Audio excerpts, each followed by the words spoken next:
Varahi silks వారి grand festive celebrations పొందండి 10,000 రూపాయలు ఆపై కొనుగోలుపై బంగారు నాణెం ఉచితంగా.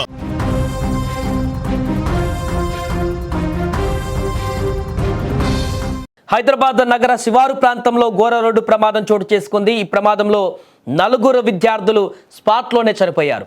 ఈ ఘటన మోకిలా పరిధిలోని మీర్జాగూడ వద్ద చోటు చేసుకుంది.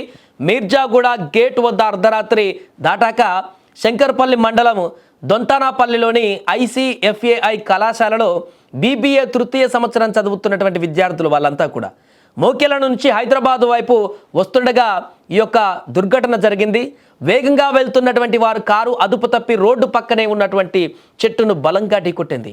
ప్రమాద తీవ్రతకు కారు పూర్తిగా నుజ్జునుజ్జు అయిపోయింది. ఎంత దారుణంగా పరిస్థితి తయారైందంటే అక్కడ అంటే ఎంత వేగంగా వారు ఉన్నారనే దానికి అద్దం పడుతుంది అక్కడ ప్రమాదం జరిగినటువంటి విజువల్స్ అనేటివి. పూర్తిగా ఆ కారు ముందు నుజ్జునుజ్జు అయిపోయింది.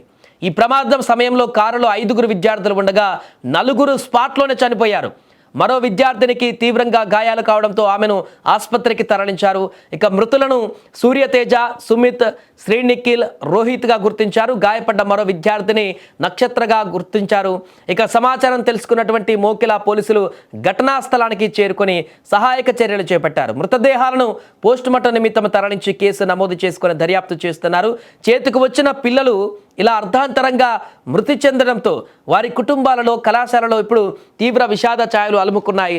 ఎంతో భవిష్యత్తు ఉన్నటువంటి విద్యార్థులు కళాశాలలో మంచి చదువులు చదువుకొని BBA మంచి చదువులు చదువుకొని ఒక అద్భుతమైనటువంటి లైఫ్ను లీడ్ చేస్తారని చెప్పేసి ఎన్నో కలలు కన్నారు వాళ్ళ తల్లిదండ్రులు. కానీ వారు ఇలా రోడ్డు ప్రమాదంలో ఊహించినటువంటి ప్రమాదానికి గురవడము, స్పాట్లోనే 4 చనిపోవడంతో ఇప్పుడు ఆ 4 కుటుంబాలలో కూడా తీవ్రని ఆవేదన అయితే వ్యక్తమవుతుంది. ఇంకొక అమ్మాయి 5వ పర్సన్ ఆమె కూడా ప్రస్తుతం సీరియస్గానే ఉన్నట్టుగా తెలుస్తుంది. తను కూడా తీవ్ర గాయాలయ్యాయి. మనకు విజువల్స్ చూస్తే తెలుస్తుంది ఆ కారు ఎంత డ్యామేజ్ అయింది అనేది, ఎంత తీవ్రతతో యాక్సిడెంట్ జరిగిందనేది చూస్తున్నాం. మొత్తం అది తుక్కు అయిపోయినటువంటి పరిస్థితి. ఎంత స్పీడ్లో ఉంటే, ఎంత వేగంతో వచ్చి ఆ చెట్టుని గుద్దుకుంటే ఆ కారు ఇంత దారుణమైనటువంటి పరిస్థితికి తయారవుతుందనేది మనకు అర్థమవుతుంది. అలా చూస్తే కారు మొత్తం కూడా మధ్యలో ఉన్నటువంటి సీట్లో కూర్చున్నటువంటి వాళ్ళందరినీ కూడా ఈ కార్ అనేది మొత్తం డ్యామేజ్ అయిపోయి దాంతోనే ఆ పర్సన్స్ని మొత్తం దాంట్లోనే ఇరుక్కుపోయేలాగా చేసి అక్కడే చనిపోయేలాగా చేసినట్టుగా కనపడుతుంది. అంత తీవ్రమైనటువంటి ప్రమాదం ఇది. ఆ విజువల్స్ చూస్తే మనకు స్పష్టంగా కనపడుతుంది.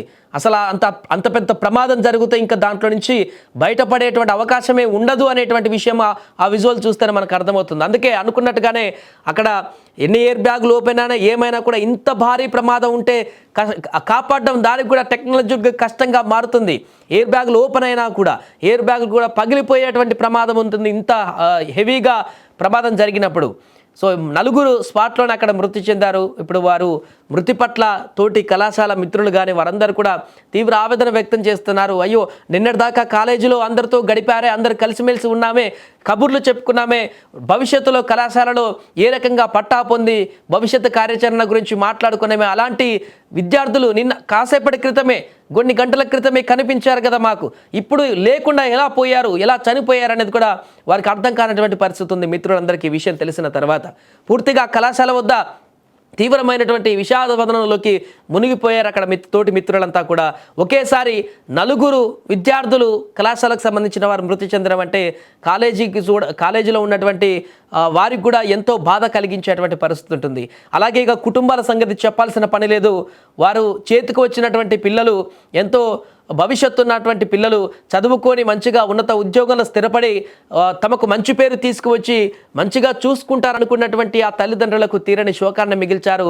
అంతేకాకుండా వారి ఈ యొక్క మృతితో వారిని పూర్తిగా ఆ కుటుంబాన్ని మొత్తాన్ని కూడా ఇప్పుడు తీవ్ర విషాదంలోకి నెట్టేసిన పరిస్థితి ఉంది. అందుకే బయటికి వెళ్ళినప్పుడు ఎవరైనా కూడా, విద్యార్థులు కానీ ఎవరైనా కానీ, ఏదైనా జర్నీ మనం చేస్తున్నామంటే, రాత్రి వేళలో కూడా చేస్తున్నామంటే చాలా జాగ్రత్తగా నడపవలసిన అవసరం ఉంటుంది.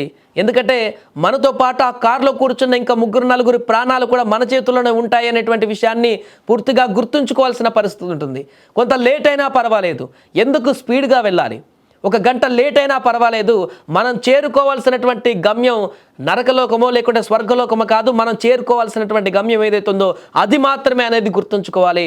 చాలా చూసుకుంటూ నిమ్మలంగా డ్రైవ్ చేస్తూ ఎదురొచ్చేటువంటి వెహికల్స్ కూడా రాత్రి వేళలో ఎలా వస్తాయో కూడా చెప్పలేం. కాబట్టి చాలా జాగ్రత్తగా తొందరపాటుతో వెళ్లకుండా జాగ్రత్తగా డ్రైవ్లు చేస్తే ఇలాంటి ప్రమాదాలు జరగకుండా ఉంటాయి.